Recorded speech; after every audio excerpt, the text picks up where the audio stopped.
Isinailalim na sa state of calamity ang nasa 20 lugar sa bansa dahil sa El Nino. Marami na ring nagkakasakit dahil sa sobrang init. Nasa frontline ng balitang yan, Shaila Francisco.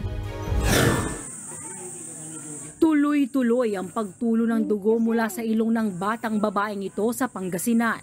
Ayon sa nanay niya na nag-upload ng video, nag-nosebleed ang bata dahil sa sobrang init. Ngayong araw nga, sinuspindi ang mga klase sa lahat ng antas sa probinsya ng Cebu. Epektibo ang class suspension na yan hanggat hindi ito binabawi ng provincial government. Muli namang nagpaalala ang Department of Education na may kapangyarihan ng mga pamunuan ng paaralan na magsuspindi ng klase kapag sobrang mainit ang panahon. Pwedeng kanselahin ang face-to-face classes at magsagawa ng alternative delivery modes ng pag-aaral. Pati sa loob ng mga kulungan, perwisyo ang matinding init sa mga preso. Maraming bilanggo ang nagkakasakit na sa balat. Ang pangunahin sa libo nito ay talagang sobrang pagdikit-dikit po ng ating mga PDA sa ating mga jail.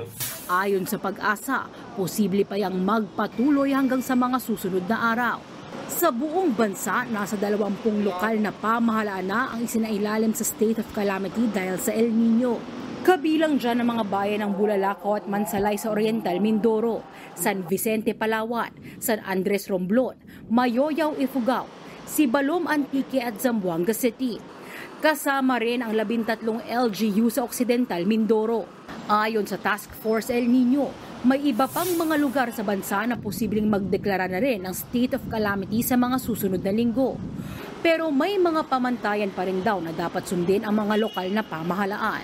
Kailangan pong pasok sa criteria. Ano yung criteria na yon? Dapat 15% ng population ay apektado, 30% ng kabuhayan ay apektado at may structures or vital installations na dapat din apektado.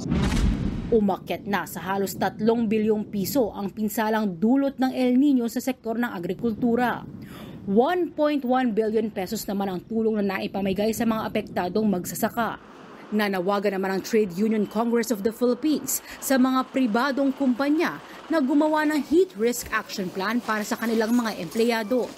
Kasama dyan ang pagkakaroon ng heat break o pahinga tuwing alas 11 ng umaga hanggang alas 2 ng hapon.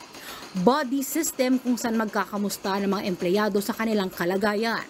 Magkakaroon din ng hydration reminders, heat stress orientation at maayos na ventilation sa lugar na pinagtatrabahuhan. Nagbabalita mula sa Frontline, Shaila Francisco, News 5. Mga kapatid, Lucy Cruz Valdez po, maging maalam at may pakialam sa mga napapanahong balita sa bansa. Tumutok at mag-subscribe sa News 5 social media pages.